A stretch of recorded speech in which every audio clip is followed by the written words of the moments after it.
গত ২৪ ঘন্টা ফুটবলের জন্য অত্যন্ত গুরুত্বপূর্ণ সময় ছিল।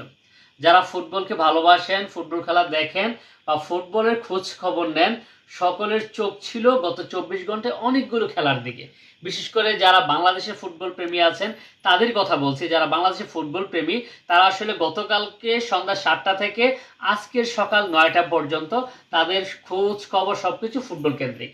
বাংলাদেশের খেলা ছিল, বাংলাদেশ সিঙ্গাপুরের সাথে হেরে গিয়েছে, ভারত হংকংয়ের সাথে হেরে গিয়েছে, আর্জেন্টিনা কলম্বিয়ার সাথে ড্র করেছে এবং ব্রাজিল প্যারাগুয়ের সাথে জয় করেছে। এর মাঝখান দিয়ে ফুটবল ইতিহাসে অনেকগুলো ঘটনাই ঘটে গিয়েছে। আমি যদি বাংলাদেশের কথা বলি, বাংলাদেশ প্রথমবারের মতো ফুটবল উন্মাদনায় মেতেছে নিজের দেশের ফুটবল। আমরা দেখেছি বাংলাদেশের ফুটবল উন্মাদনায় মাততে দেখেছি, কিন্তু নিজের দেশের নয়। ব্রাজিল কিংবা আর্জেন্টিনা ফুটবল নিয়ে বাংলাদেশের মানুষ যেই পরিমাণ মাতামাতি করতো, সকল রেকর্ড সব কিছুকে ছাড়িয়ে গিয়েছে বাংলাদেশের ফুটবল। আমরা বাংলাদেশের মানুষ গর্ব করে বলতে পারি এখন আমরা এদেশের মানুষ বিনদেশি নয়, নিজের দেশের ফুটবলে আমরা উল্লাস করি। আমরা দেখেছি গতকালকের যে ৭টায় ম্যাচ ছিল, সেই ম্যাচের প্রায় মাসখানেক আগ থেকে বাংলাদেশের মানুষের মধ্যে একটা স্পিরিট কাজ করছিল এবং গতকালকে বাংলাদেশে যে পরিমাণ জায়ান্ট স্ক্রিনে প্রজেক্টারে খেলা দেখানো হয়েছে তা নজিরবিহীন। যে বাংলাদেশের পাড়ায় পাড়ায় মহল্লায় মহল্লায় প্রজেক্টর লাগানো হয়েছে, ঢাকা শহরের ধানমন্ডিতে, টিসির মোড়ে, সব জায়গায় যে পরিমাণ বাংলাদেশের মানুষ ফুটবল খেলার প্রতি আবেগ দেখিয়েছে তা আসলে ফুটবলের জন্য স্মরণীয়। আমরা প্রত্যাশা করছি এই আবেগকে কাজে লাগিয়ে দেশের ফুটবল অনেক দূর চলে যাবে। বাংলাদেশের সামিদ সোম, হামজা চৌধুরী, ফাহমিদুল, তারেক কাজী এবং জামাল ভুঁইয়ারা কালকে ম্যাচটি জিততে পারে নাই, কিন্তু বাংলাদেশের মানুষের হৃদয়ে জয় করেছে।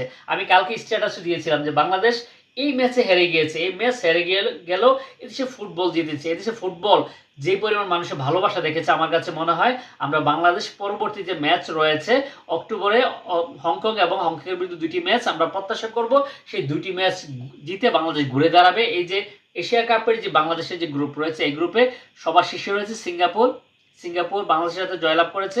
অপরদিকে হংকং আমাদের পার্শ্ববর্তী দেশ ভারত, যারা বাংলাদেশের যে গ্রুপটা রয়েছে র্যাঙ্কিংয়ে সবার উপরে, সে ভারতকে হারিয়েছে হংকং। তো এই জায়গায় বাংলাদেশ তৃতীয় স্থানে রয়েছে, 1 নম্বরে সিঙ্গাপুর, তারপর হংকং, তারপর বাংলাদেশ, চতুর্থ ভারত। তো আমার কাছে মনে হয় বাংলাদেশের সম্ভাবনা রয়েছে। আমরা বাংলাদেশে যারা ফুটবল ফ্যান আছি আমাদের হতাশ হওয়ার কোনো অবকাশ নাই। ইনশাল্লাহ বাংলাদেশ এশিয়া কাপের কোয়ালিফায়ার হবে, এটা আমরা নিশ্চিত ইনশাল্লাহ। তারপরে যেটা হচ্ছে ভারত হেরে গেছে, এই জন্য আসলে আমাদের দেশের জন্য খুব ভালো খবর। এছাড়া যারা লাতিন ফুটবলকে ভালোবাসে, ব্রাজিল আর্জেন্টিনার সমর্থক যারা রয়েছে, তারাও আসলে নির্ঘুম রাত কাটিয়েছে। সন্ধ্যায় বাংলাদেশের খেলা দেখে মন খারাপ করে আবার সকাল ভোরে উঠে বাংলাদেশে ব্রাজিল আর্জেন্টিনার খেলা ছিল। ব্রাজিল প্যারাগুয়ের সাথে জিতে ইতিহাস স্থাপন করেছে। 1930 সালের পরে এই পর্যন্ত টানা প্রত্যেকটা বিশ্বকাপ